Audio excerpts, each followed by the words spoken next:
नमस्कार, news capital express देख रहे हैं आप। मैं हूं आपके साथ गुंजन। बुलेटिन की शुरुआत करेंगे बड़ी खबर के साथ। उज्जैन के नागदा पहुंचे भाजपा के राष्ट्रीय महासचिव कैलाश विजयवर्गीय। पार्टी से नाराज पूर्व विधायक दिलीप शेखावत के कार्यकर्ताओं को कैलाश विजयवर्गीय की समझाइश या नसीहत, आप दिलीप शेखावत को छोटा नेता ना बनाएं। रूठने मनाने की प्रथा एक बार फिर नागदा खाचरोद विधानसभा में सामने आई है। बता दें कि वर्ष 2018 में इसी तरह खाचरोद में किसान संघ के नेता दयाराम धाकड़ को टिकट न मिलने से नाराज धाकड़ को विजयवर्गीय द्वारा मनाने में सफलता हासिल हुई थी। ठीक उसी तरह आज लंबे विरोध के बाद पूर्व विधायक दिलीप शेखावत व कार्यकर्ताओं को दिग्विजय नसीहत या समझाइश देते नजर आए। आज नागदा पहुंचे कैलाश विजयवर्गीय। नागदा पार्टी के वर्तमान प्रत्याशी तेज बहादुर सिंह चौहान के आयोजन कार्यकर्ता बता दें कि आयोजित कार्यकर्ता बैठक में शामिल हुए और इससे पहले विजयवर्गीय रूठे पूर्व विधायक शेखावत को मनाने उनके निज निवास पर मनोहर वाटिका पहुंचे, जहां घंटों पूर्व नागदा विधायक दिलीप शेखावत से बंद कमरे में चर्चा हुई, जिसके बाद बंद कमरे में सभी पूर्व विधायक के समर्थकों ने भेंट की और विजयवर्गीय ने बाहर शेखावत के समर्थकों को संबोधित करते हुए कहा कि दिलीप शेखावत एक मजबूत नेता है, आप उन्हें छोटा व कमजोर नेता ना बनाएं। इंदौर में 50,000 वोटों से जीत रहा हूं, जिसके बाद पूर्व वर्तमान प्रत्याशी तेज बहादुर के मंच पर नाराज पूर्व विधायक पहुंचे और इस संगठन को सर्वोपरि बताया है। बीजेपी तो जिंदाबाद, बीजेपी तो जिंदाबाद।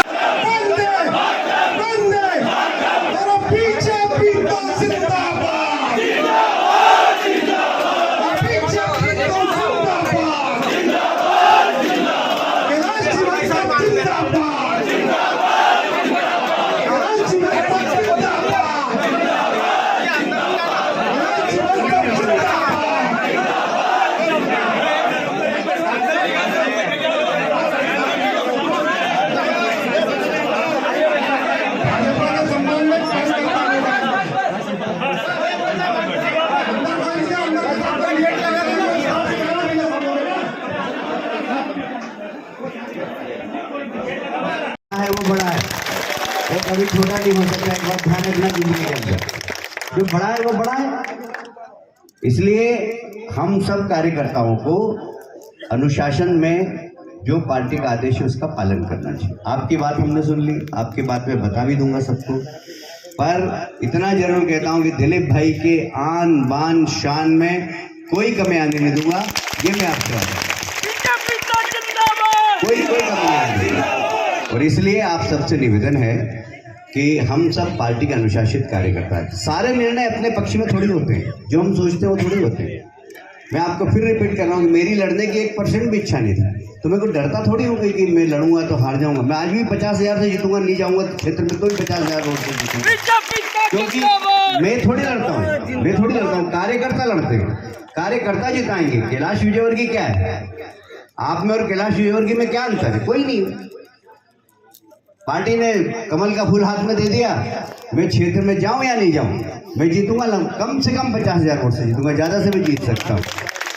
मैं पूरे प्रदेश में घूमूंगा, उसके बाद भी क्षेत्र में जाऊं या नहीं जाऊं 50,000 से कम से वोट से नहीं जीतूंगा। मेरे को डर थोड़ी रहा था, मैंने मना किया, मैंने कहा नहीं, मेरे को संगठन का काम करना है, हमें सरकार बनानी है, हमें पूरे प्रदेश में घूमना है, और इसलिए आप मुझे मत लड़ाओ। पार्टी ने कहा नहीं लड़ना है आपको, तो लड़ लिए। तो जो पार्टी आदेश है उसका पालन करना चाहिए। आपकी बात मैंने सुनी, आपके बात में आज शाम को 7 बजे हम लोगों की बैठक है, वहाँ बरोबर प्रॉपर चैनल पर रखूंगा।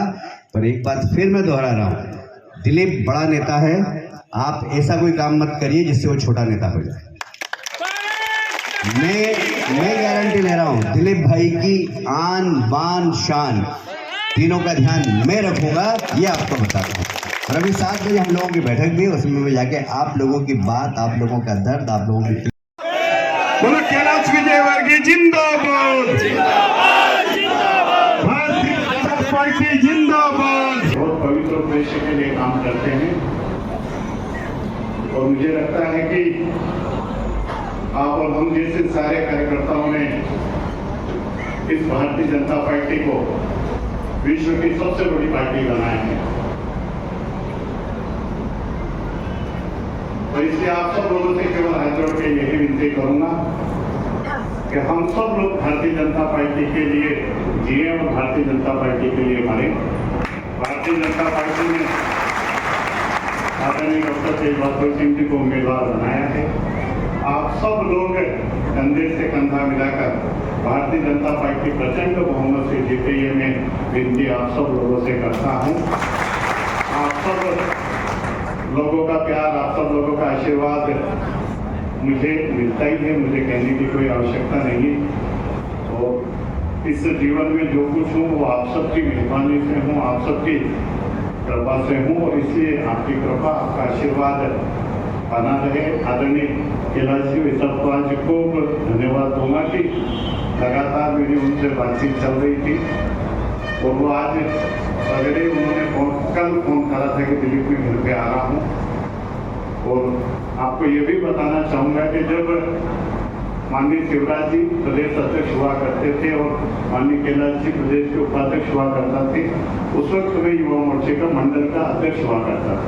और एक इतनी लंबी यात्रा उनके साथ में युवा मोर्चे और भारतीय जनता पार्टी ने देखी। और मैं एक चीज आपको और बताना चाहूँगा कि जब मध्य प्रदेश में 2003 में माननीय उमा भारती जी की सरकार बनी थी और उस वक्त में मात्र 41 साल का था, और उस 41 साल के लड़के को आपने मध्य प्रदेश के मुख्यमंत्री हाउस की सारी जिम्मेदारी आदरणीय कैलाश जी जैसे नेता ने मुझे दिलाई। और ये मेरा सौभाग्य रहा कि उस समय जितने समय में मुख्यमंत्री निवास पे रहा, उतने समय एक नाखून के बराबर भी किसी ने ये नहीं कहा कि कोई काम नहीं हो पाया, कोई कागज आया है। तो ऐसे आदरणीय कैलाश जी का मार्गदर्शन मुझे हमेशा मिलता रहा। उनका प्यार है, वो मुझे छोटे भाई की तरह मानते हैं और स्वाभाविक रूप से ये उनका आदेश भी था, निर्देश भी था कि दिलीप तुम्हें वहाँ चलना चाहिए। और उनके आदेश का, उनके निर्देश का जीवन में मैंने हमेशा 100% पालन करा है। इसलिए मैं उनके प्रति आभार व्यक्त करता हूँ, आप सब लोगों के प्रति आभार व्यक्त करता हूँ कि आपने मुझे सुना, उसके लिए बहुत बहुत धन्यवाद। देखिए पार्टियाँ मजबूत है और डॉक्टर तेज बहादुर जी को टिकट दिया है, शेखावत जी और पूरे सब लोग उनको जिताने के लिए काम करेंगे और हम सब निश्चित रूप से 2/3 बहुमत से मध्य प्रदेश में सरकार होगी। क्या शेखावत जी मान रहे हैं कि वो पार्टी का काम करेंगे, चुनाव लड़ेंगे? मान गया मतलब उन्होंने सार्वजनिक मंच से बोला, उसके बाद मुझसे अच्छा अब पूरे अभी प्रदेश में सब कुछ ये चल रहा है, जैसे देपालपुर में देखने में आया है तब कि वहाँ भी टिकट को लेकर बहुत चल रहा था, ऐसा कि इस बार क्या रहा? भाई बड़ी पार्टी होगी, थोड़ा बहुत चलता है, बाकी सरकार हम बनाएंगे। और कार्यकर्ता हमारा बहुत अनुशासित है, बहुत ईमानदार है और पार्टी के प्रति कटिबद्ध है, और इसलिए कार्यकर्ता की नाराजगी स्वाभाविक होती है। वो सुनने का, उसको बोलने का अधिकार है और हमको सुनने का अधिकार है। हम सुनते हैं और उसके बाद कार्यकर्ता अपनी इच्छा से काम करता है। ये इस पार्टी की विशेषता है, क्योंकि कैडर बेस्ड पार्टी, हम एक आइडियोलॉजी के लिए काम करते हैं, हम किसी व्यक्ति के लिए काम नहीं करते। और इसलिए भारतीय जनता पार्टी का कार्यकर्ता अनुशासित कार्यकर्ता है, अपनी पार्टी के लिए जीता और मरता है। भाजपा सरकार में तब मुख्यमंत्री का चेहरा कौन होंगे? मुख्यमंत्री का चेहरा कौन होंगे? जो भी पार्टी तय करेगी वो मुख्यमंत्री। शिवपुरी शहर के कोतवाली थाना अंतर्गत पोहरी बाईपास चौराहे पर लक्ष्मण कुशवाहा ने अपनी पत्नी मीना के साथ अवैध संबंध बनाने वाले उम्मेद कुशवाहा और सुमरन कुशवाहा पर जान से मारने की धमकी देने के आरोप लगाए हैं। फरियादी लक्ष्मण कुशवाहा ने बताया कि मेरी पत्नी मीणा के कुछ लोगों से अवैध संबंध हैं और वह उनके साथ मिलकर मुझे मारना चाहती है। लक्ष्मण ने बताया है कि सुमरन कुशवाहा, उम्मेद कुशवाहा, रमेश कुशवाहा और कल्लू कुशवाहा ने मेरी पत्नी को लालच देकर रजिस्ट्री करा ली और उसी रजिस्ट्री को पत्नी के नाम वापस कराकर कमलागंज निवासी संजय शर्मा के नाम एक बार फिर रजिस्ट्री करवा दी, जबकि यह रजिस्ट्री मैंने कन्हैया रावत निवासी रामखेड़ी को 7 वर्ष पूर्व ही करवा दी थी और कन्हैया रावत का ही उस जमीन पर कब्जा है। उपरोक्त चारों लोग मुझे जान से मारने की धमकी देते हैं और कहते हैं कि संजय शर्मा को कब्जा दिलवा दे, नहीं तो तू अब जिंदा नहीं रहेगा। लक्ष्मण कुशवाहा ने बताया है कि मुझे इन चारों लोगों से जान का खतरा है, यदि मुझे कुछ होता है तो ये चारों लोग जिम्मेदार होंगे। अच्छी आ रही है क्वालिटी अमाउंट भाई यार, कोई वहाँ सडन अब अरे वीवो यार मेरा यार बहुत क्या नाम है आपका? लक्ष्मण कुशवाहा। लक्ष्मण जी कहाँ रहते हैं आप? पोहरी बाईपास। तो ये बताओ क्या समस्या आ रही है आपको, क्या होता समस्या है? ये आ रही है, मैंने 2017 में रैया भाई को अपने यहाँ प्लॉट दिया था, लीज किया था, मतलब रजिस्ट्री करवाई थी। फिर उसके बाद में मेरी घरवाली ने मुझे नशा मुक्ति के लिए भेज दिया था ग्वालियर। वहाँ करीब में 2 साल रहा। आने के बाद मेरे जो प्लॉट और बच्चे थे मोरी वाली जमीन में, उनकी मुझे रजिस्ट्री करवानी थी, बेचनी थी। तो वो दीपक धाकड़ ने वो प्लॉट की रजिस्ट्री की अपेक्षा जहाँ के कागज लगा दिए कि तुम्हें तो नहीं पढ़ पाया उसका। मुझे कुछ जानकारी पता नहीं थी, पढ़ा लिखा नहीं था। तुमने जो जमीन वाली जमीन बेच चुके थे तुम। हाँ, और जब मुझे मालूम चला तो इसके बाद में फिर मैंने कार्रवाई की। मुझे दोबारा फिर सब वो के दिन सीटी बंद करवा दिया गया। कौन करवा दिया? मेरी घरवाली और जो साथ में जो होंगे उम्मीद, सिमरन, कल्लू और एक रमेश जो दलाल हैं, इनने शायद छाँट गाँट करके मुझे दोबारा फिर नशा करते हो क्या? कुछ समय करता था, बंद है बिल्कुल। और इसी पीरियड में जो फिर मैं आया वहाँ से, मुझे जानकारी नहीं थी तो कभी जाती नहीं थी। कन्हैया भाई ने एक बार मेरी फोन पर बात हुई नशा मुक्ति केंद्र में, जो उनने मुझे छुड़वाया वहाँ से। और फिर वो जिस प्लॉट को मैंने रजिस्ट्री करवा दी थी, उस प्लॉट मैंने कन्हैया रावत को करवाई थी। उसी रजिस्ट्री को उन्होंने मेरी घरवाली जो प्लॉट मेरा वापसी आना था, मैंने सारे गाय साठ गाँठ करके फर्जी तरीके रजिस्ट्री करवा दी। मेरी घरवाली, सिमरन, उम्मीद और कल्लू और एक रमेश है, 4 लोगों ने पैसे कहा हैं 10-10, 15-15 लाख रुपया। मेरे पास तो कोई जानकारी नहीं थी। तो जब मुझे वहाँ से छूट गया या 1-2 महीने पहले, और एक आवेदन में जब आया था, जब मैंने दिया था पहले प्रशासन को, उसको कोई कार्रवाई हुई नहीं है। तो एक आवेदन और भी एक आध बार और लगवाया मैंने कन्हैया भैया से, उसमें कोई कार्रवाई नहीं हो रही। आज भी कुछ मारने की धमकी दे रहे हैं। जो पंडित थे, तो जिन लोगों ने जमीन जो दोबारा खरीदी है, उनमें मारने की धमकी देते हैं। कई बार प्रशासन के पास जाता हूँ तो टाल देते हैं मुझे। पुलिस के पास गए थे आप? पुलिस के पास गया था मैं, पहले 1 महीने पहले एक आवेदन और दिया था, उस पर भी कोई कार्रवाई नहीं हुई। तो टंकी वगैरह भी चल रही थी? नहीं, मैं उस टाइम तो बंद ही था।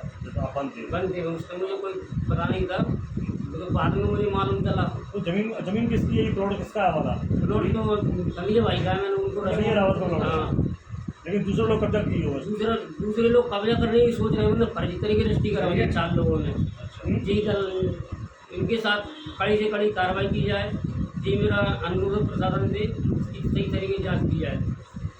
कुशवाहा जी की जमीन का जो आप प्लॉट है? मैंने लक्ष्मण भाई से 2017 में प्लॉट खरीदा था और मेरा कब्जा है 2017 से, काबिज चला आ रहा हूँ उस पर। और प्लॉट के सामने मेरा मकान है, मैं वहीं रहता हूँ। उसका नामांतरण हो गया विधिवत। पूर्व में इससे एक दीपक धाकड़ और उन लोगों ने रजिस्ट्री करवा ली थी लक्ष्मण से। तो वो रजिस्ट्री इन्होंने मीना कुशवाहा के नाम करवा के, 3-4 लोग हैं उसमें, सुमरन है, उम्मीद कुशवाहा है, रमेश है, कोई कल्लू है। इन लोगों ने 10-10 लाख रुपये हड़प लिए और एक संजय शर्मा के नाम, मीना कुशवाहा के नाम उतरवा के वही फर्जी रजिस्ट्री और वो दूसरे को करवा दी। अब वो कब्जा लेने आया वहाँ, तो मुझे मालूम चला, तो मैंने उसे रोका। मैंने कहा भाई जी तो मेरा प्लॉट है। तुम्हें जानकारी ली कि जब तुम्हारे नाम रजिस्ट्री हो चुकी थी, दूसरे नाम रजिस्ट्री कैसे हुई? तहसील वगैरह में गए थे और रजिस्टर ऑफिस वगैरह में? हाँ, मैंने पता किया, मुझे जानकारी मिली। तो इसकी क्या है, यहाँ पे जगह है, इस 4-5 भाइयों की सम्मिलित खाता है, तो उसमें बटांकन है नहीं मौके पे। और इसको 4-5 भाइयों ने इसकी 2 साइड की वजह से इसको कम जगह दी है मौके पे। तो वो जगह मेरे पास है, मेरी रजिस्ट्री में। अब ये लोग वो जगह बोल रही है खसरे में, उस आधार पे इन्होंने रजिस्ट्री करवा ली। जो मीना से जो फर्जी रजिस्ट्री हुई थी, वो मीना के नाम उतरवा के और खुद ने करवा ली 60 गाँठ करके। अब इन्हें पता नहीं पड़ पाया? इनको पता नहीं था। इसे नशा मुक्ति केंद्र में बंद करवा दिया कि इसको पता चलेगा तो ये टांग अड़ाएगा, क्योंकि भूमि स्वामी मेन ये है लक्ष्मण, इसकी पत्नी नहीं है। इसको लेकर तुम गए थे एसपी वगैरह के पास? मैं नहीं गया था, ये वहाँ से निकल के आया, तो इसने खुद आवेदन दिया था एसपी ऑफिस में, तो इस पर कोई कार्रवाई नहीं हुई। मैं भी कई बार आवेदन दे चुका कि साहब मेरे साथ न्याय किया जाए। अगर मैं गलत कर रहा हूँ या मैंने गलत किया है, फर्जीवाड़ा किया है, तो मेरे ऊपर भी कार्रवाई की जाए, अन्यथा उन लोगों पे 420 का प्रकरण दर्ज करके और वो मैटर निपटाया जाए। अब आज मेरे से विवाद होने की पूरी संभावना थी। मैंने फिर मदद मांगी पुलिस से कि साहब इस तरह कब्जा करना चाहते। तो सर मैं यही निवेदन कर रहा हूँ कि मेरे प्लॉट पे मैं काबिज हूँ और मेरा प्लॉट बना रहे, जो 420 हुई है वो निरस्त करके जैसे भी है उनका मैटर हटाया जाए। और नए लोग मुझसे लड़ने आते हैं, वो किसी को भी उठा के रजिस्ट्री करवा देते हैं वो लोग। अब वो अन्य रायश्री मंदिर वाले हैं, एक मंगलपुरी जी, उनके लिए एग्रीमेंट करवा दिया। वो मुझसे दादागिरी कर रहे थे, जान से मार के फेंक दूंगा तुझे, बीच में टांग मत अड़ा, इस तरह की बातें कर रहे थे। तो मैंने अभी उसका आवेदन नहीं दिया। वो आज कब्जा लेने आए तो उनसे मेरा थोड़ा वाद विवाद हुआ था। मैंने उनसे निवेदन किया कि साहब मेरा प्लॉट है 2017 का है, तुम्हारा 2022 की रजिस्ट्री है, मैं 6 साल पुराना इस पर काबिज हूँ, इसमें आप विवाद मत कीजिए। मैंने भोपाल से खबर है जहां पर विधायक रामेश्वर शर्मा का बयान, दिग्विजय सिंह और कांग्रेस पर साधा निशाना। और इजराइल में हमास की बर्बरता पर कांग्रेस वर्किंग कमेटी ने परोक्ष रूप से किया है समर्थन। दिग्विजय सिंह के पेट में पीएफआई के नाम पर दर्द क्यों हो रहा है, रामेश्वर शर्मा आगे कहा उन्होंने कि क्या दिग्विजय सिंह और कांग्रेस के पीएफआई से कोई संबंध है। खड़गे जी, सोनिया जी और प्रियंका जी से आज मांग करते हैं या तो दिग्विजय माफी मांगे या फिर उन्हें पार्टी से निष्कासित करें। मध्य प्रदेश के अंदर पहले प्रदेश है जहां नाबालिगों को न्याय के लिए कानून बनाया। हिंदुस्तान में मध्य प्रदेश एक ऐसा पहला प्रदेश है जहां बेटियों के जन्म से लेकर पढ़ने तक की अच्छी और सुरक्षित व्यवस्था की गई है। नहीं, सबको सब पता है, तैयारी तो बहुत दुनिया में सबकी होती रहती है, जो कुछ घटनाएं घटित होती है उस पर जवाब भी सब देते हैं। जी सर, शुरुआत की थी कि इजराइल में जो बेटी बहनियों के साथ बुलंद हो गया है, काशीपट्टी विधान में भी नहीं गया, देखा भी नहीं है। मणिपुर के रूप बात कर लेते हैं, मणिपुर में भी घटना घटी थी, सरकार किस बात से आपकी यहाँ पे, उस पर आपका बयान अभी तक नहीं आया है। जो घटनाएं आज के संदर्भ में परिप्रेक्ष्य में है, हम उन घटनाओं पर बात कर रहे हैं, उन घटनाओं पर बात कर रहे हैं सर। नहीं, उसमें भारत सरकार ने क्लियर स्टैंड लिया है, लोकसभा में अपनी बात कह दी है। इससे हटकर एक सवाल है, सर, भारतीय जनता पार्टी प्रदेश कार्यालय में अलग अलग जगह से सैकड़ों की तादाद में कार्यकर्ता आ रहे हैं विधानसभा कैंडिडेट घोषित करने के लिए, मऊगंज से पहुंचे, नर्मदापुरम से पहुंचे, क्या कहेंगे? वो सब भाजपा दीनदयाल परिसर में आ रहे हैं, दीनदयाल जी को प्रणाम करके संकल्प लेकर जा रहे हैं, कमल को जिताएंगे।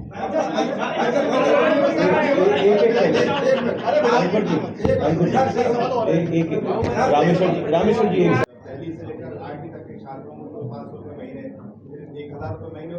अभी तो देखिए सर, कांग्रेस की कोई गारंटी नहीं है, तो वो किसी की गारंटी उसकी लगती है जिसकी खुद की गारंटी हो। ये सुनिए ना, ये बहुत देर से इंतजार कर रहे हैं। भाजपा 50% कमीशन है, उस आरोप में भाजपा ने 41 FIR की है, लेकिन आज तक किसी नेता के खिलाफ कोई गिरफ्तारी नहीं, कोई कार्रवाई नहीं हुई, इस पर क्या कहना है? वो प्रशासनिक काम है, वो कर रहे हैं, लेकिन प्रियंका जी के पूज्य पिताजी ने तो ये स्वीकार कर लिया था जब वो गवर्नमेंट थे तो 85% कमीशन था, हमारी सरकार में एक ढेले का कमीशन नहीं है। मेरा सवाल ये था, आपके क्षेत्र से था कि भाट समाज 81 से जो आज भाट की कहाँ कर रहे हो सर आप? आपके विधानसभा क्षेत्र का है, वहाँ के रहवासी ने विरोध किया। चलिए अभी बात करें। उनकी वो रहवासी से मेरी भेंट वार्ता बराबर है और सबसे अच्छा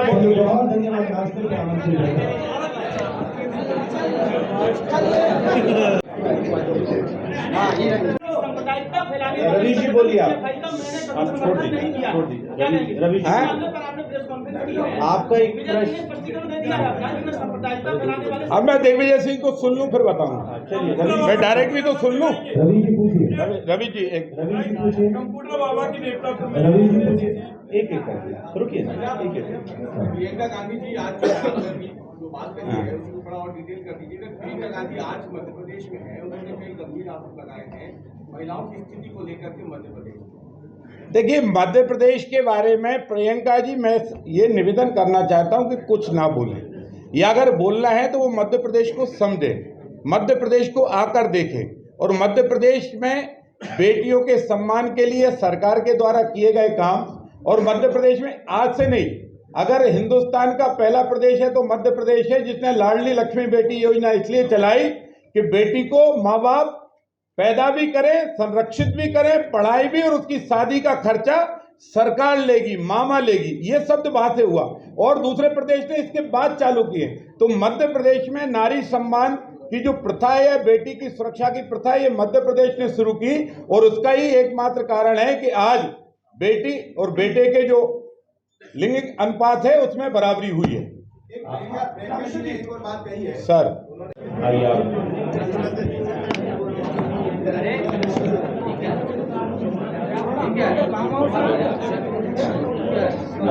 आप सभी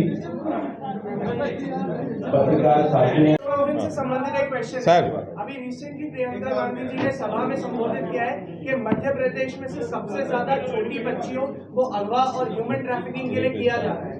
अब इस पे आपका प्रथम कमेंट और सेकेंडली आप इस पे वचन पत्र क्या लाएंगे, क्योंकि रिकॉर्ड है, लोग हैं। एक प्रश्न, देखिए, मध्य प्रदेश देश के अंदर एक पहला प्रदेश है जहां नाबालिग बेटियों के साथ या बेटियों के साथ छेड़खानी पर हमने सख्त कार्रवाई की है, कानून बनाया है और फांसी की सजा के प्रावधान किए हैं और उसमें से 13 लोगों को फांसी की सजा सुनाई भी गई है।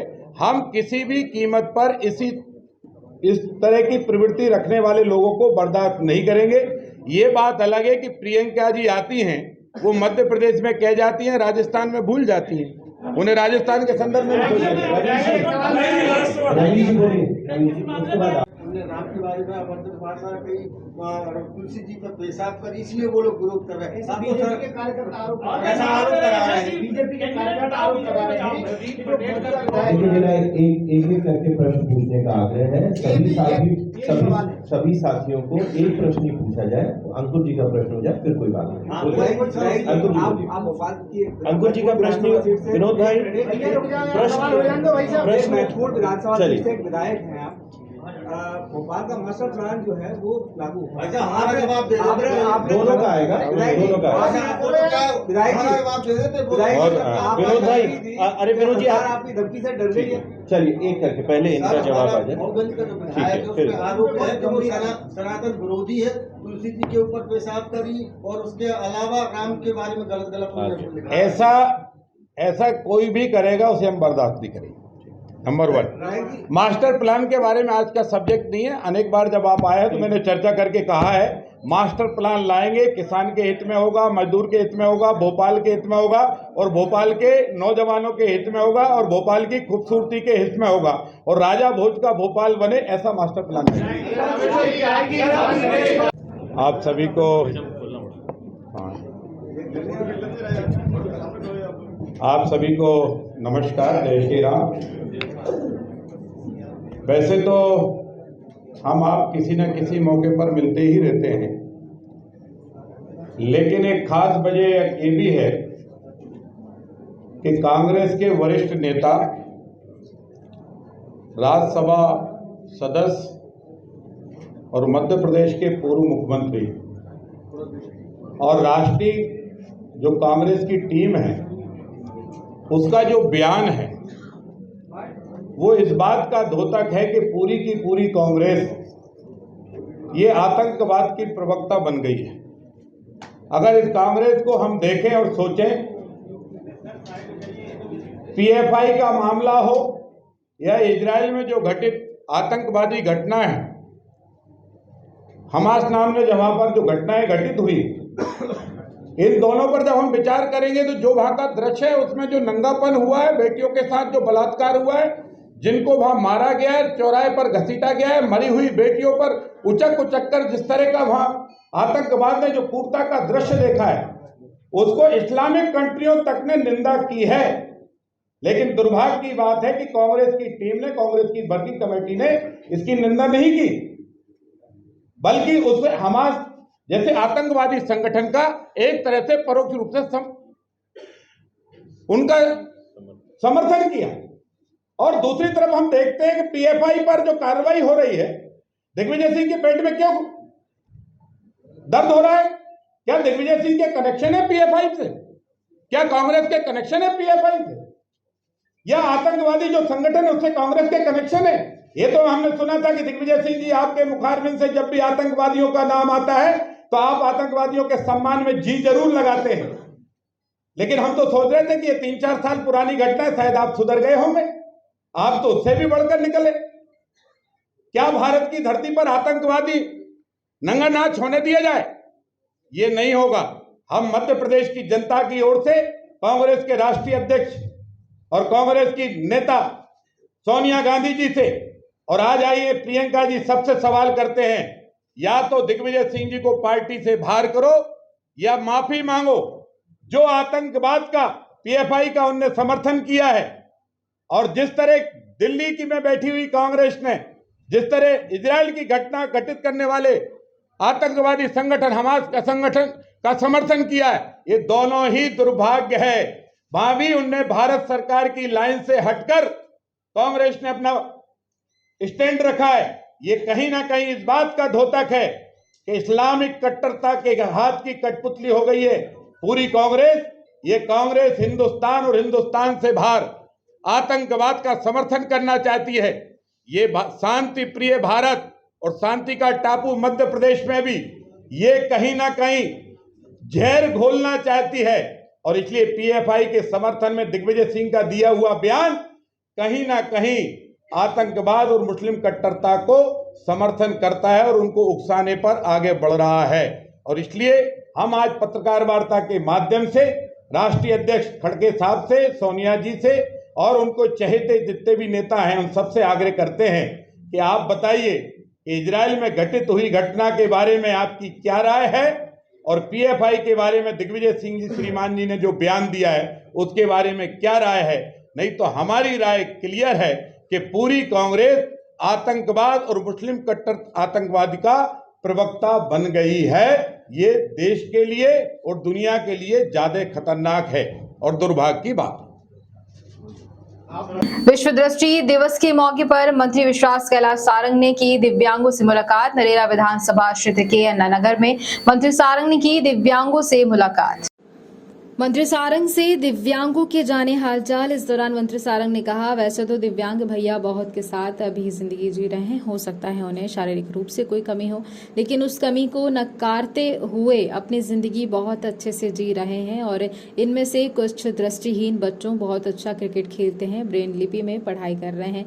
दिव्यांग भाइयों का आशीर्वाद निश्चित रूप से फलीभूत होता है और हमारी केंद्र और राज्य की सरकार ने दिव्यांग भाइयों के जीवन में खुशी ला सके, इसके लिए लगातार काम कर रही है। दिग्विजय सिंह के पीएफआई वाले बयान पर मंत्री सारंग ने पलटवार किया। दिग्विजय सिंह हर समय देशद्रोहियों के साथ खड़े रहते हैं। दिग्विजय सिंह हमेशा पाकिस्तान स्थिति की बात करते हैं। देश को तोड़ने वालों को दिग्विजय सिंह संरक्षण देते हैं और इजराइल का विरोध करना और फिलिस्तीनी का समर्थन करने का मतलब है आप आतंकवाद का समर्थन कर रहे हैं। कांग्रेस हमेशा आतंकवादियों के साथ खड़ी रहती है। प्रियंका गांधी के मध्य प्रदेश दौरे पर भी मंत्री सारंग ने बयान दिया है। प्रियंका दीदी मध्य प्रदेश में इलेक्शन टूरिज्म करने के लिए आती है। प्रियंका दीदी मध्य प्रदेश आती है चुनाव के समय अनर्गल बातें करने के लिए, और इस बात का भी जवाब दें, देश में पहली बार आदिवासी बहन द्रौपदी मुर्मू जी के राष्ट्रपति बनने पर क्यों विरोध जताया गया। कांग्रेस चुनाव के समय आदिवासियों को वोट के रूप में उपयोग करती है। कांग्रेस को ना तो आदिवासी वर्ग के से कुछ लेना देना है और ना ही समाज के लिए कुछ वर्ग। हमारे दिव्यांग भाइयों से हमने मुलाकात की। आज विश्व दृष्टि दिवस भी है। वो दिव्यांग भाई जिनको दृष्टि की भी दिक्कत है और बाकी भी दिव्यांग जनों से आज हमने मुलाकात की। वैसे तो ये दिव्यांग भाई अपनी जिंदगी बहुत ताकत के साथ जी रहे हैं। हो सकता है उनको शारीरिक रूप से कुछ कमी हो, परंतु उस वो कमी को नकारते हुए अपनी ज़िंदगी को बहुत अच्छे से जी रहे हैं। इसमें से बहुत सारे दृष्टिहीन हमारे दिव्यांग भाई ऐसे हैं जो क्रिकेट खेलते हैं, जो बहुत अच्छी पढ़ाई कर रहे हैं, ब्रेल लिपि में वो उच्च शिक्षा भी प्राप्त करने की और अग्रसर हो रहे हैं। हमने आज उन सबसे मुलाकात की, उनसे आशीर्वाद लिया और ये दिव्यांग भाइयों का आशीर्वाद निश्चित रूप से फलीभूत होता है। और जिस प्रकार से लगातार हमारी सरकार, चाहे वो केंद्र की सरकार हो, राज्य की सरकार हो, उसने दिव्यांगजनों के जीवन में और ज़्यादा खुशी आ सके, उन्हें हर तरह की सुख और सुविधा मिल सके, इसके बारे में लगातार काम किया है। इस देश के यशस्वी प्रधानमंत्री जी को मैं इस बात पर बहुत साधुवाद करूंगा कि उन्होंने इन सबको दिव्यांग की उपाधि दी है। अब देश में विकलांग कोई नहीं है, दिव्यांग हैं। हो सकता है शारीरिक रूप से कुछ कमी हो, परंतु वो अपने जीवन को बहुत ताकत के साथ बहुत बखूबी निभा रहे हैं। आज हमने उनसे मुलाकात की, उनका आशीर्वाद लिया। देखिए, प्रियंका दीदी मध्य प्रदेश आती हैं इलेक्शन टूरिज्म करने के लिए। प्रियंका दीदी मध्य प्रदेश में आती हैं चुनाव के बाद अनर्गल बातें करने के लिए। प्रियंका दीदी आदिवासियों के संरक्षण की बात कर रही हैं, तो वो ये भी बता दें कि जिन कमलनाथ जी के साथ वो मंच साझा कर रही हैं, वो कमलनाथ जी से पूछे ना कि भारतीय जनता पार्टी की सरकार ने आदिवासियों को जो 1000 रुपये महीना देने की योजना बनाई थी, उसको कमलनाथ जी ने क्यों रोका। वो इस बात का भी तो खुलासा करें आदिवासी भाई बहनों के बीच में कि देश में पहली बार इस देश की आदिवासी बहन द्रौपदी मुर्मू जी को राष्ट्रपति बनने का मौका भारतीय जनता पार्टी की एनडीए की सरकार ने दिया था, उसका विरोध कांग्रेस ने क्यों किया। वो ये भी तो बताएं कि 50-55 वर्षों तक कांग्रेस लगातार इस देश में, इस प्रदेश में राज करती रही, पर आदिवासियों का भला क्यों नहीं हुआ। केवल चुनाव के वक्त आदिवासी भाई बहनों को वोट के रूप में उपयोग करने वाली कांग्रेस केवल और केवल चुनाव के वक्त इस तरह की अनर्गल बातें करती है। उनको न आदिवासी वर्ग के कल्याण से लेना देना है, न समाज के किसी और वर्ग के कल्याण से लेना देना है। हर समय देशद्रोहियों के साथ खड़े दिखते हैं। दिग्विजय सिंह जी हर समय आतंकवादियों का संरक्षण करते हैं। दिग्विजय सिंह जी हर समय सनातन का, हिंदू धर्मावलंबियों का अपमान करते हैं। दिग्विजय सिंह जी हर समय पाकिस्तान परस्ती की बात करते हैं। वो जो देश को तोड़ेंगे वो दिग्विजय सिंह जी के लिए अच्छे होंगे। जो देश को तोड़ने की बात करेंगे उनका संरक्षण दिग्विजय सिंह करेंगे। आज उन्होंने पीएफआई का भी समर्थन किया, तो उसके साथ साथ उन्होंने फिर जो फिलिस्तीन और इजराइल के बीच में जो युद्ध हुआ और खासकर हमास ने जिस प्रकार से आतंकवादी गतिविधियां करके इजराइल में जो हिंसा की, उसका भी समर्थन किया। इजराइल का विरोध करना, फिलिस्तीन का समर्थन करना मतलब आतंकवादियों का आप समर्थन कर रहे हैं, और आतंकवादियों का समर्थन करना ये दिग्विजय सिंह की आदत रही है। उन्होंने पीएफआई का भी समर्थन किया, तो उन्होंने हमास का भी समर्थन किया। ये इस बात को स्थापित करता है कि कांग्रेस हर समय आतंकवादियों के साथ खड़ी रहती है। ये बहुत ही दुर्भाग्यपूर्ण है कि दिग्विजय सिंह जैसे नेता, कांग्रेस के नेता हर समय आतंकवादियों का समर्थन करते हैं, देशद्रोहियों के साथ खड़े रहते हैं, पाकिस्तान परस्ती की बात करते हैं। प्रियंका जी, आप मंडला आ रही हैं, आदिवासी जिला है, आप जवाब दें। बेगा, भारिया, सहरिया जाति की पिछड़ी बहनों को मैं 1000 रुपए देता था, कमलनाथ ने, कांग्रेस सरकार ने वो क्यों बंद की। आदिवासी बहनें जवाब मांग रही हैं। मुंह में राम, बगल में छुरी, सामने आदिवासी प्रेम और पीछे दी गई सुविधा को समाप्त करने का अपराध आपने क्यों किया। प्रियंका जी, जवाब तो देना होगा। ये बात कही है सीएम ने। क्या प्रियंका जी पिछली बार की तरह मध्य प्रदेश में फिर झूठ की गारंटी देने आ रही हैं? जवाब तो देना होगा। और आप मंडला आ रही है, आदिवासी जिला मंडला। एक सवाल का और जवाब देना पड़ेगा। मेरी आदिवासी बहनें जवाब मांग रही है। मेरी बेगा, भारिया, सहरिया, आदिवासियों में अत्यंत पिछड़ी जातियां, इनकी बहनों को मैंने भारतीय जनता पार्टी की सरकार में 2017 में 1000 रुपया हर महीने देना शुरू किया था। कमलनाथ जी क्यों बंद कर दिया आपने? क्या बिगाड़ा था इन बहनों ने? मुंह में राम, बगल में छुरी, सामने आदिवासी प्रेम और पीछे दी गई सुविधाएं समाप्त करने का अपराध आपने किया। जवाब तो देना होगा। और प्रियंका जी आई हैं तो फिर झूठ परोसेंगी। कर्जा माफी का झूठ पिछली बार बोला गया था 10 दिन में माफ। बेरोजगारी भत्ता देंगे का झूठ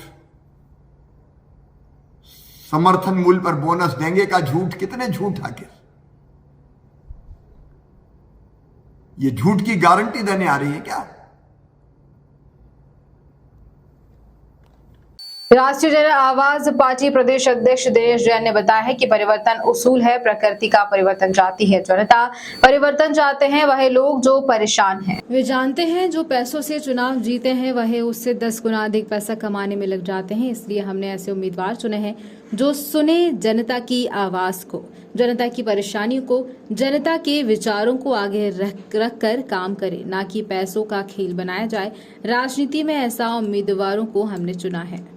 आवाज पार्टी क्या आपने बैठक रखी है? आपने कुछ उम्मीदवारों को बुला भी लिया है, कुछ आपके आने वाले भी हैं। उम्मीदवार क्या इस क्षेत्र के हिसाब से आपने रखा है या सिर्फ अपनी पार्टी की नाक बचाने की आपने उम्मीदवार घोषित की है? हमारे उम्मीदवार जमीन से जुड़े हैं, कृषक क्षेत्रों से जुड़े हुए हैं और जिन विधानसभा क्षेत्रों के अंदर वो उम्मीदवार बनाए गए हैं उन विधानसभा क्षेत्रों में निरंतर उनके परिवार का निरंतर काम है। श्री रामस्वरूप मीणा जी को हमने भोपाल हुजूर विधानसभा क्षेत्र से उम्मीदवार बनाया है। भोपाल हुजूर में भोपाल के आसपास के गांव भी आ जाते हैं और बैरागढ़ और कोलार रोड जैसा शहरी एरिया भी आ जाता है। सीधी बात कर रहे हैं आपसे, चुनाव इस तरह चल रहा है, चुनाव बहुत महंगा चुनाव है, एक गरीब आदमी शरीफ आदमी चुनाव नहीं लड़ सकता, फिर आपके उम्मीदवार कब तक मैदान में टिकेंगे? परिवर्तन उसूल है प्रकृति का, परिवर्तन चाहती है जनता, परिवर्तन चाहती है लोग, परिवर्तन चाहते हैं जो परेशान है। वो जानते हैं कि जो पैसे से चुनाव लड़के जीतते हैं वो उससे 10 गुना पैसा कमाने में लग जाते हैं।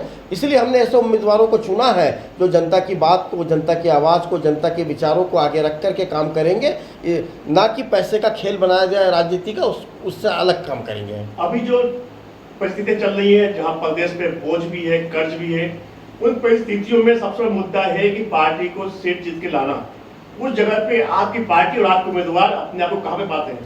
हमारे उम्मीदवार तो बिल्कुल ज़मीन से इतने जुड़े हुए हैं, इनके लोगों के समर्थक इनके इतने ज़्यादा हैं कि ये आराम से हुजूर और शमशाबाद सीट जीतेंगे। हुजूर और शमशाबाद सीटें यहाँ की ऐसी है भोपाल के आसपास की जहाँ पर कि आप देखेंगे कि ना तो पूरी तरह से अंदर गाँव के अंदर अच्छी सड़कें बनी हैं, ना किसानों को अच्छा पैसा मिल रहा है, फल सब्जी 2-2 रुपये 3-3 रुपये किलो उनको सीजन के समय कीमत मिलती है, भिंडी की, गोभी की, आलू की, प्याज की, और उसके अलावा रोजगार के साधन तो बिल्कुल नदारद हैं। आप जो जिन समस्याओं गिनवा रहे हैं, ये समस्या आम समस्या है, पार्टी से हटके आपके मुद्दे क्या है दूसरी पार्टी से हटके?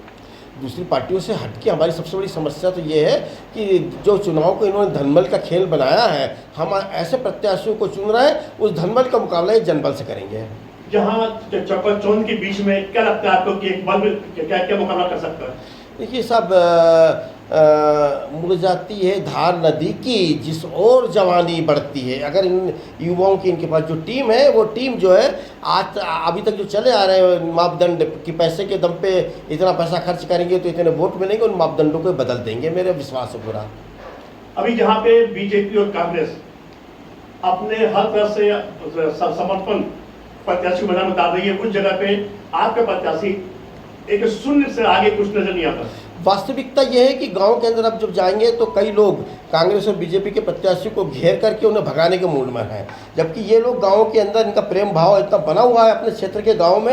ये लोग अपने क्षेत्र के किसी भी गांव में चले जाए तो इनका स्वागत होता है, लोग चाय पिलाते हैं और लोग उत्साहित करते हैं कि तुम लोग लड़ो। ये कहते हैं खुद, अरे भैया यार तुम कहते रहो लड़ लूँ यार, मेरे पास पैसा नहीं है। तो पहली बार इन्होंने हिम्मत की, हम लोगों ने मिलकर के एक पार्टी जो बनाई इसी हिम्मत के साथ में कि हम धनबल का मुकाबला जनबल से करेंगे। क्या लगता है आपको कि 2.5 लाख लोगों के बीच में जाके अपनी बात को समझा के वो अपने पक्ष में मतदान करवा सकते हैं? ये तो एक हवा है साहब, यदि हवा चल गई तो आपने 4 लोगों को बात की, वो 14 कहेगा, 14 40 को कहेंगे, 40 400 कहेंगे। हवा चलाना आपके मेरे ऊपर निर्भर नहीं होता है। हवाएं चलती है वातावरण में, जब हवाएं चलती है, हवा का स्थिति रहती है तब चलती है, और हवाएं तब चलती है इस टेबल के ऊपर यदि पानी रखेगा तो अभी नीचे नहीं गिरेगा। समय कम है। इस टेबल पे अगर पानी रखा जाएगा तो अभी नहीं गिरेगा, एक विज्ञान का सिद्धांत है, लेकिन टेबल को थोड़ी सी ढलान दे देंगे तो पानी गिर जाएगा। तो इस समय इतनी ज़्यादा ढलान है कि कांग्रेस बीजेपी से मतदाता तीसरे दलों की ओर आने के लिए इच्छुक है, आकर्षित है, वो चाहता है कि परिवर्तन हो। बीजेपी और कांग्रेस के पास लोगों को अपने तरफ झुकाने के लिए, लुभाने के लिए सारी योजनाएं हैं, सारी स्कीम है, सारी व्यवस्थाएं हैं, लेकिन आपने जो बात कही उस बात को रखने के लिए आपके पास एक मजबूत प्लेटफॉर्म कहाँ पे है? धन बल, बाहुबल, इन सारे बलों से भारी पड़ता है आत्मबल। अगर आत्मबल है तो आप जनबल को लेकर के आप इन बड़ी बड़ी समस्याओं से जूझ सकते हैं। उनका पैसा भी वो खर्चा कर देंगे, लेकिन उसके बाद में भी लोग उनकी तरफ हाथ तक नहीं देखेंगे, हिलाएंगे, देखेंगे तभी उनकी तरफ। और हमारे उम्मीदवारों को सर पे बिठाएंगे और कहेंगे कि नहीं, आपको जिताना है। जिताना इसलिए नहीं है कि आपको जिताना नहीं है। आपसे आखिरी सवाल है, आपने अभी तक कितने पार्टियों को अपने साथ में लाने का प्रयास किया, कहां तक सफल हो गए? हम 10 पार्टियों को लाने में पूरी तरह सफल हो गए हैं और 5 पार्टियों को और आने की संभावना है। उन पार्टियों का स्थान कहाँ है, कहाँ दिखता है, जमीन कहाँ दिख रही है? अलग अलग इलाकों में ज़्यादा काम करती है। हमारे जैसे गण सुरक्षा पार्टी तो इस समय बालाघाट और छिंदवाड़ा क्षेत्र में तूफान मचाए हुए हैं। हमारे गिरधारी भाई की पार्टी शहडोल में तूफान मचाए हुए हैं। क्रांतिकारी ये अपने परिवर्तन दल रावत साहब का ग्वालियर में तूफान मचाए हुए हैं। हम अगर इतना तूफान है, इतना तूफान आप बता रहे हो जी, फिर क्या विडम्बना आ गई कि आज गोंडवाना बहुजन समाज पार्टी की जगह पे होना पड़ रहा है? क्या विडम्बना आ गई कि समाजवादी और कांग्रेस की जगह होना पड़ रहा है? क्या गोंडवाना और बहुजन समाज पार्टी हाँ एक साथ लड़ रही है, एक साथ लड़ रही है, ठीक है। कांग्रेस और समाजवादी एक साथ आने वाली है। देखो ये एक्चुअली जो अंदर की बात है मैं आपको नहीं बताना चाह रहा, लेकिन मैं बता रहा हूँ। असलियत ये है कि गोंडवाना गणतंत्र पार्टी और बीएसपी ने हमारे गठबंधन से घबरा करके आपस में तालमेल किया है। उन्हें लगा कि ये गठबंधन ही मध्य प्रदेश की तीसरा मुख्य दल बन जाएगा, तीसरी मुख्य धारा बन जाएगा, तो हमारा अस्तित्व गौण हो जाएगा। तो गोंडवाना और बीएसपी जो आज तक कभी समझौते में नहीं लड़ी है मध्य प्रदेश में, इस बार समझौता सिर्फ एन टाइम पे इसलिए किया उन्होंने कि अपना अस्तित्व बच जाए। हम लोग, क्योंकि हम लोगों का जो गठबंधन निरंतर जो बढ़ता जा रहा था, विस्तार होता जा रहा था, हमारे साथ में लोग जो जुड़ते जा रहे थे, पार्टी जुड़ते जा रही थी, तो उन्हें लगा कि तीसरी पार्टी के रूप में उनका अस्तित्व नहीं रह पाएगा। अब थोड़ा बहुत राजधानी भोपाल में आए जिला ढिंडोरी से गोंडवाना पार्टी युवा मोर्चा प्रदेश अध्यक्ष दिनेश कुमार सिंह धुर्वे ने विधानसभा चुनाव 2023 को लेकर बड़ा बयान दिया। आपका परिचय? मेरा नाम दिनेश कुमार सिंह धुर्वे, राष्ट्रीय गोंडवाना पार्टी का प्रदेश अध्यक्ष युवा मोर्चा। आज आपकी बैठक हुई है, कई पार्टियों के साथ में मंथन हुआ है जी, उसमें क्या क्या निकल के आए निष्कर्ष? इसमें निष्कर्ष यही है, देखिए इतने सालों तक हम लोग पूरे प्रदेश में इन दोनों पार्टी से तंगी आ गए हैं। इसमें हमारा नया रणनीति है और हमारा जो भी पार्टी के साथ भी गठबंधन हुई है, मैं नाम नहीं लूँगा, और हम बड़ी मजबूती के साथ इस मैदान में उतर रहे हैं और निश्चित ही हम एक आदिवासी मुख्यमंत्री की घोषणा कर रहे हैं। और मध्य प्रदेश में इस 2023 के चुनाव में आदिवासी मुख्यमंत्री होगा और हमारे पार्टी के बहुत सारे लोग जीत करके आ रहे हैं, यही हमारा कहना है। आदिवासी बात हर पार्टी करती है जी, यहाँ तक कि बीजेपी तो देश के प्रथम नागरिक के रूप में भी आदिवासी दे दिया, लेकिन आदिवासियों पर अत्याचार नहीं रुक रहा। देखिए सब ये आदिवासियों के नाम में एक दलगत राजनीति करने का इनका एक मंशा है। अगर अच्छा सच्चा मन से, निष्ठा से, मानवतावादी, प्रकृतिवादी से अगर इन लोगों ने सभी सद्भावना समानता रूप में अगर राजनीति को एक अच्छा बढ़ावा दिया जाता इस प्रदेश में, देश में, तो निश्चित ही हम सौभाग्य की बात मानते कि आज बीजेपी हो या कांग्रेस हो, इन्होंने अच्छा काम किया। लेकिन दलित, पिछड़े, शोषित, वंचित और आदिवासी, इनको तो आज जंगलों से बेदखल किया जा रहा है। एक साइड तो इन्होंने पेश एक्ट का बात कर रहे हैं, एक साइड इन्होंने राष्ट्रपति की बात, महामहिम मुर्मू जी की बात कर रहे हैं, और हमारे मध्य प्रदेश में कहा जा रहा है तो महामहिम राज्यपाल भी आदिवासी है। लेकिन धरातल में देखेंगे तो आप इतना शोषण हो रहा है दिनों दिन, अत्याचारी, बलात्कारी, घूसखोरी, यही सब बढ़ते जा रहा है। इन्हीं कारण है हमारे आदिवासियों का जो एक अलग दल और बल के साथ में इनके साथ जो शोषण हुआ, उसी को एक रूप दे करके और आगे आकर के लड़ाई लड़ने को तैयार है। कांग्रेस में एक हुआ करती थी बुआ जी के नाम से कांग्रेस में परिचित थी। जब से आदिवासी मुख्यमंत्री की मांग की जा रही है, लेकिन आज तक कांग्रेस हो या बीजेपी हो, किसी ने आदिवासी मुख्यमंत्री नहीं दिया कांग्रेस को। आदिवासी मुख्यमंत्री वो लोग इसीलिए नहीं दे रहे हैं, देखो सब आजकल अपने अपने सामाजिक तौर पे पार्टियां बन गई हैं। एक कहा जाए तो बीजेपी एक अलग, जब अटल जी के समय में थे, अंडवानी जी के समय में, तो वो अलग अपना पार्टी दिए। देखो सभी एक पार्टियों का एक अलग अलग विंग चलाता है। एक पिछड़ा वर्ग मोर्चा का प्रदेश अध्यक्ष बना दिया, एक मुस्लिम समाज का एक अलग बना दिया, एक आदिवासी प्रकोष्ठ का बना दिया, एक महिला विंग का बना दिया, युवा मोर्चा का बना दिया। तो ये सब अपने अपना एक पार्टी को विस्तार करने का है, लेकिन एक आदिवासी लीडर जो नेतृत्व करना चाहिए अपने पार्टी की ओर से, और वो जाकर के एक विधानसभा में संविधान के पटल पर अपना सच्चा बात रख सके, ऐसा कभी नहीं हुआ। जैसा कि मान लीजिए कि हमारे इधर डिंडोरी क्षेत्र के अभी पिछले 15 महीना के जो सरकार रही कमलनाथ जी के, जिसमें ओमकार सिंह मरकाम जी ट्राइबल मिनिस्टर हुआ करते थे, लेकिन उन्होंने धरातल में कुछ काम नहीं कर पाया। हमने आज बड़े बड़े आंदोलन किया, हमने आदिवासी के जल जंगल ज़मीन के लिए आवाज़ उठाई। मेरा नाम दिनेश कुमार सिंह ध्रुवे है, मैं जय किसान युवा संघ का एक अध्यक्ष हूँ। प्रदेश में रजिस्टर्ड संगठन को मैंने चलाया, इसका मुहिम चलाया। आज 6-6, 7-7 बांध आज मंडला से डिंडोरी क्षेत्र में अगर जल जंगल ज़मीन को ख़त्म करने का अगर जो प्रयास किया जा रहा है, तो दोनों पार्टी का एक मंशा ट्राइबल को ख़त्म करने का है। और ट्राइबल एरिया जो इतना अच्छा सैद्धांतिक रूप से अपना विचारधारा से वैचारिक तौर पे अपना अच्छा जीवन यापन करना चाहता है एक स्वतंत्र रूप से। और ये एक ट्राइबल मूवमेंट में जो लोग रहते हैं, एक ये सामूहिक जनजाति के लोग हैं, लेकिन इन्होंने आज तक नहीं किया। जैसे आप देख रहे हैं कि पलायन कितने लोग हो रहे हैं, उन्होंने अभी आज तक उसका कोई मुहिम नहीं चलाया। कि अगर आप एक कहना चाहिए, मैं मीडिया के माध्यम से बोलना चाहूँगा, भोपाल आते हैं कभी कभी, हमको ऐसा मौका मिलता है कि हम मुख्यमंत्री तक इस बात को पहुंचाएं, हम प्रधानमंत्री तक इस बात को पहुंचाएं, देश के पूरे जनताओं तक इस बात को पहुंचाएं कि यदि पलायन हो रहे हैं तो वो अर्ध घुमक्कड़ जनजाति, ये एक ऐसा जनजाति का समूह है जिनके बारे में आज तक कांग्रेस पार्टी ने, भाजपा कभी उनके लिए कोई व्यवस्था नहीं की। चाहे वो विजय शाह जी ट्राइबल मिनिस्टर रहे, या ओम प्रकाश धुर्वे जी बीजेपी के रहे, हमारे यहाँ से भी वो भी ट्राइबल मिनिस्टर रहे हैं। ओमकार धुर्वे जी, ओमकार मरकाम जी, वो भी ट्राइबल मिनिस्टर रहे, लेकिन इन्होंने भी पहल नहीं की इस चीज़ में। अभी प्रेजेंट टाइम में बीजेपी सरकार में मीना सिंह भी रही हैं, तो इन्होंने भी नहीं किया। इसी तरह हमारे लोग जो पलायन होते जा रहे हैं, उसको रोकने का कोई बांध बनाओ, कहीं जंगल से भगाओ, कहीं यहाँ कोई अभयारण्य बनाओ। तो देखो आज जैसे हम देख रहे हैं बीजेपी सरकार और कांग्रेस सरकार, ये दोनों पार्टियाँ एक जानवर को ज़्यादा महत्व देते हैं। जानवर बोले तो गाय भी है, चीता भी है, शेर भी है। वो अदर कंट्री से लेके आते हैं, जैसे अफ्रीका से लेकर के आ गए चीता, उनके लिए अरबों खरबों रुपया खर्च कर दिए उन लोगों ने। लेकिन हमारे लोग के ऊपर जब पीड़ित और शोषित जब ऐसा घटना घटती है, तब उन्होंने कभी एक श्रमिक कार्ड और एक आयुष्मान कार्ड के नाम से दिया, लेकिन कोई बीमारी से पीड़ित हो जाता है तो उसको कभी ऐसा आर्थिक स्थिति से मदद नहीं मिलती है। तो अब समय आ रहा है, तो ये समय आगे इन चीज़ों को हमने धरातल पे हर जनताओं के, हर नागरिक के, गांव तक, जन जन तक, उस गरीब के छांव तक, पेड़ के नीचे जो बसने वाला है, वहां तक हम इन बातों को पहुंचाया है। और इसी दौर पे हम इन्हीं बातों को लेकर के आज जो चुनाव के लिए तैयारी किया है 2023 का, इसमें निश्चित ही हमारी जीत होगी।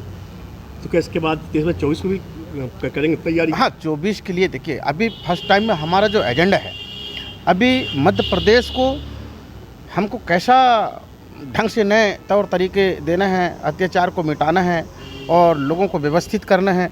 चाहे शिक्षा के दृष्टि से देखें या फिर आप स्वास्थ्य की दृष्टि पे देखें, इन सारी चीज़ों को लेकर के हमने बहुत ही प्रयास किया है इतने कई महीनों तक। यह हमको सफल ज़रूर मिलेगी और 2024 में निश्चित ही हम नए सांसद लेकर के सरकार को बदलने में भी कामयाब हो गए। जब हमारा प्रदेश स्तर बदल जाएगा, हम केंद्र में भी बदल के रख देंगे। परिचय दीजिए। जी, मेरा नाम दिनेश कुमार सिंह ध्रुवे, जिला डिंडोरी, राष्ट्रीय गोंडवाना पार्टी का प्रदेश अध्यक्ष, युवा मोर्चा। हम बात कर रहे हैं मध्य प्रदेश के नवीन जिला मऊगंज की, जहां पर भारतीय जनता पार्टी द्वारा वर्तमान विधायक प्रदीप पटेल को प्रत्याशी बनाया गया है। पार्टी एक बार फिर स्टैंडिंग विधायक पर ही भरोसा जताया है। वर्तमान विधायक को लेकर पार्टी कार्यकर्ता नाराजगी जाहिर करते हुए शीर्ष नेतृत्व में पुनः विचार करने का आग्रह किया है। क्या नाम हुआ आपका? केशवलाल साकेत। कौन सी पंचायत है? ग्राम पंचायत चिरैया है जी। पार्टी ने इस बार, भारतीय जनता पार्टी द्वारा वर्तमान विधायक को ही प्रत्याशी बनाया, उनके ऊपर जिला उनको बनवाया, क्रेडिट दिया उनको, जी। इस बार क्या जनता का मूड है और किधर जा जनता रहा का मूड है, वो कुछ काम नहीं किए, न क्षेत्र में आए। मूड जो है तो बीजेपी के प्रति बहुत है, लेकिन ये कैंडिडेट के प्रति नहीं है। प्रदीप पटेल को नहीं चाहते हैं। क्या चाहते हैं आप लोग? यदि प्रदीप पटेल रहेंगे तो हम लोग जो है तो नाराजगी किस विषय के लेकर? वो कोई काम ही नहीं किए, कोई क्षेत्र में ही नहीं आए, उनका कोई काम ही नहीं हुआ। पिछली बार के जब वोटिंग हुई थी तो कितना नंबर 1 पे थी बीजेपी। इस बार क्या? इस पर तो 0 जाएगी चिरैया, 50 नंबर पर जाएगी। इस बार कैंडिडेट नहीं बदला गया तो हम लोग कांग्रेसी में रहेंगे। तो कांग्रेस का माहौल है कैंडिडेट नहीं? जी, भाजपा से नाराज नहीं जी। कैंडिडेट से हमसे जो है तो नफरत है, कैंडिडेट सही नहीं है, कैंडिडेट से असंतुष्ट है। प्रदीप पटेल कोई दूसरा आ जाए बीजेपी से हम लोग संतुष्ट रहेंगे, लेकिन प्रदीप पटेल से संतुष्ट नहीं है। क्या है इस बार मऊगंज का समीकरण? मऊगंज विधानसभा के कैंडिडेट बदला जाए। मऊगंज विधानसभा के कैंडिडेट ये नाम नहीं चाहे जौने जात को उतार दे, प्रदीप पटेल को मऊगंज विधानसभा में टिकट न दी जाए, चाहे जौने जात को दे दीजिए तो चुनाव जीत जाएंगे। पिछली बार कितना वोट मिला था आपके पंचायत में? कहाँ? भारतीय जनता पार्टी को किस नंबर पर रही? 1 नंबर पर रही। 1 नंबर। ये अंदाज चौथे नंबर पर जाएगी, ये रही तो अब हाँ हाँ। क्या नाम हुआ आपका? हमारा साहब वंशघोर पाल है। वंशगोपाल है जी। कहाँ है बल्कि माहौल है बना के? अब हम तो खेती किसानी वाले आदमी यहाँ, लेकिन जो जाने थे ऐसे आदमी कहा था कि मतलब प्रदीप पटेल जी तो कहाँ यहाँ दिखावे नहीं उनका 5 साल, बल्कि ऐसे अच्छा तो रहे कि प्रदीप पटेल कुछ काम अपना ध्यान नहीं करें? कुछ काम किए हैं आपके यहाँ? कुछ काम पहले जो वो रहे विधायक रहे तो नलब सलखनबाज है, अब तो नहीं कौन नहीं आए, कोई नहीं, एक कौ नहीं आए। क्या नाम हुआ आपका? विवेक सिंह। क्या उम्र है आपकी? जी 19 साल। वोटिंग किए हैं? 19 साल पहली बार वोटिंग करें? पहली बार वोट है। अगर जो बीजेपी से दूसरा कैंडिडेट आएगा तभी हम वोट करेंगे, नहीं तो मैं बीजेपी को वोट ही नहीं करूँगा। प्रदीप पटेल आए तो बिल्कुल भी नहीं करूँगा। प्रदीप पटेल जी से क्या नाराजगी है? कभी हमको जिला बनवाए हैं, हमको क्रेडिट मिला है। मैं कभी उनको देखा ही नहीं अपने क्षेत्र में देखे कभी नहीं देखा। क्या असर पड़ेगा आप? अगर वो आए तो नहीं जीतेंगे, कांग्रेस निकालेगी। अगर दूसरा कैंडिडेट क्षेत्रीय नेता देंगे तो वो बिल्कुल जीतेगा। प्रदीप पटेल आएगा तो नहीं जीतेगा। मैं आज तक उनको नहीं देखा। मैं बीजेपी को बहुत पसंद करता हूँ, लेकिन प्रदीप पटेल को बिल्कुल भी नहीं चाहता। आज तक मैं उनको नहीं देखा। पहली बार मैं वोटिंग करूंगा, प्रदीप पटेल आएंगे तो बिल्कुल नहीं दूंगा, और दूसरे क्षेत्रीय नेता आएगा तो मैं बीजेपी को ही दूंगा।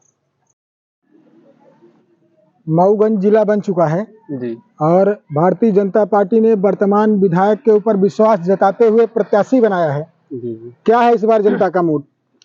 जनता का mood sir BJP Modi ji के प्रति बहुत अच्छा है सर, लेकिन सर यहाँ पर जो कैंडिडेट उतारे हैं प्रदीप पटेल जी को, ये जब से जीते हैं हमारे बीच में नहीं आए। बाकी केंद्र की जो स्कीम है कि मोदी जी व्यक्तिगत बीजेपी की जो स्कीम है, उनकी जो विचारधारा है बहुत अच्छी है, लेकिन सर जो प्रदीप पटेल जी को यहाँ पर उतारे हैं उनसे यहाँ की जनता असंतुष्ट है। हम दूसरा कैंडिडेट चाहते हैं, किसी भी जात को, हमें उससे दिक्कत नहीं है। बीजेपी से हो, हम बीजेपी के कार्यकर्ता हैं, बीजेपी को चाहते हैं, लेकिन प्रदीप पटेल को सर नहीं चाहते हैं। दूसरा कैंडिडेट हमारा आप वो है कि दूसरा कोई कैंडिडेट आए, हम उसके साथ हैं। क्या किस बात को लेकर असंतोष आप लोग जाहिर कर रहे हैं वर्तमान में? सर यहाँ पर वो हमें, अब यदि हम किसी बात को बोलते हैं, उन्हें बुलाते हैं, वो यहाँ पर आने के लिए तैयार नहीं होते। सर हमें क्षेत्रीय नेता चाहिए जो हमारे सुख दुख में हमारे साथ खड़ा हो। हमारा क्या है जनता का मूड? भारतीय जनता पार्टी ने प्रत्याशी घोषित कर दिया है, इस बार क्या कहेंगे, किस तरफ जा रहा है जनता का मूड? देखिए, हमारे ग्राम पंचायत चरैया में पिछली बार भारतीय जनता पार्टी 1 नंबर में थी, और हम लोग आज 10 साल से जुड़े हुए हैं भारतीय जनता पार्टी से। काफी कोशिश करके हम लोग पिछली बार 1 नंबर में हमारी सीट आई ग्राम पंचायत चरैया, पर इस बार भारतीय जनता पार्टी से हमारा ग्राम पंचायत नहीं, हमारा पूरा मऊगंज विधानसभा जो इस वर्तमान में जो कैंडिडेट का चयन किया है भारतीय जनता पार्टी, उससे सभी असंतुष्ट हैं। और हम भारतीय जनता पार्टी के ही हैं, और हम एक परिवार की तरह सब चल रहे हैं, और हम चाहेंगे आपके माध्यम से कि भारतीय जनता पार्टी जो टिकट निर्धारित की है मऊगंज में, इसका संशोधन किया जाए, और यहाँ का जो क्षेत्रीय कैंडिडेट हो उसका चयन किया जाए। और अगर भारतीय जनता पार्टी टिकट संशोधन नहीं करेगी तो यहाँ की जो सीट है वो हो सकता है कि कहीं दूसरे जगह तब्दील होगी, जनता सभी नाखुश है। वर्तमान प्रत्याशी को आप क्या क्षेत्रीय नहीं मानते हैं? उनको उन्होंने इतना विकास किया है, जिले की सौगात थी जो उनको द्वारा प्रदान की गई पार्टी द्वारा, जिले का क्रेडिट उनको नहीं जाएगा क्या? अगर आप जिला की बात करें तो जिला तो माननीय मुख्यमंत्री जी ने पिछली बार ही बोला था कि अगर हमारा विधायक आप दिए मऊगन से तो हम आपका मऊगन जिला बनाएंगे। पूरी मऊगन की जनता उनसे संतुष्ट थी, आज भी संतुष्ट है भारतीय जनता पार्टी से। भारतीय जनता पार्टी से कोई नहीं नाराज है, नाराज सिर्फ कैंडिडेट से है। 5 साल के कार्यकाल में आज भी किसी भी क्षेत्र में आप चले जाइए, एक दिन या एक किसी भी कार्यक्रम में माननीय प्रदीप पटेल जी कहीं भी नहीं दिखे। हमें क्षेत्रीय नेता चाहिए, भारतीय जनता पार्टी से नाराज नहीं है हम लोग, हम सिर्फ कैंडिडेट से नाराज हैं। अगर कैंडिडेट का चयन दूसरा संशोधन नहीं किया गया तो हम लोग भी भारतीय जनता पार्टी से इस्तीफा देंगे। पूरे मऊगन की जनता। किसी के आप लोग मांग करते हैं किसी व्यक्तिगत प्रत्याशी? नहीं, कोई व्यक्तिगत नहीं, हमारा क्षेत्रीय नेता होना चाहिए जो हमारे दुख सुख में साथ दे और फोन करे तो कम से कम 2 घंटा 4 घंटा में हमारे पास पहुंच जाए। हमारा हनुमाना में कोई काम हुआ तो पता चला कि हम फोन कर रहे हैं तो माननीय प्रदीप पटेल जी तो भोपाल में बैठे हैं, तो भोपाल में 2 घंटे में कैसे आ पाएंगे हमारे पास? तो कम से कम क्षेत्रीय रहेगा तो कम से कम वो नहीं पहुंचेगा तो उसका भाई तो पहुंच जाएगा। हम तभी तो चयन कर रहे हैं उनका। पटेल जी को टिकट मिला है, आपको शायद वही कोई भेजे होंगे, आप यहाँ पर अभी तक नहीं दिखे। आज आप लोग भी 5 साल में बिल्कुल नहीं दिखे, है ना? आप लोग भी नहीं, पर आप लोग दिखाएंगे नहीं, आप लोग दिखाएंगे नहीं, क्योंकि आप लोग भी उन्हीं के हैं। ये कैसे कह रहे उन्हीं के हैं? नहीं, क्योंकि आप लोग उन्हीं के, हो सकता है उन्होंने भेजा होगा कि जाके सर्वे करो क्या हिसाब किताब है, ठीक है, पर ये चीज नहीं, ये गलत बात है। हम किसी के कहने पर नहीं तो सर्वे कर रहे हैं। आप 5 साल सर्वे किए हैं, सुनो, 5 साल आप सर्वे किए, क्या किए? और जो 5 साल का सर्वे का रिपोर्ट गया, 5 साल का जो सर्वे का रिपोर्ट गया, एक मिनट रुको, 5 साल का जो सर्वे का रिपोर्ट गया तो क्या गया? प्रदीप पटेल का सर्वे गया है क्या? आप लोग ही सर्वे किए, आप लोगों के माध्यम से सर्वे का रिपोर्ट गया ना। हम तो ये मांग करते हैं कि जो 5 साल का रिपोर्ट है, जो सर्वे हुआ है, आप उसकी ओरिजिनलिटी मेमोरी दिखा दें। अगर भारतीय जनता पार्टी प्रदीप पटेल को जो टिकट दी है अगर वो आया तो आप जो बोलेंगे वो शर्त हार जाएंगे। कोई भी जनता बिल्कुल नाखुश है। भारतीय जनता पार्टी के जो कैंडिडेट वर्तमान में है प्रदीप पटेल, उनसे सभी नाखुश हैं।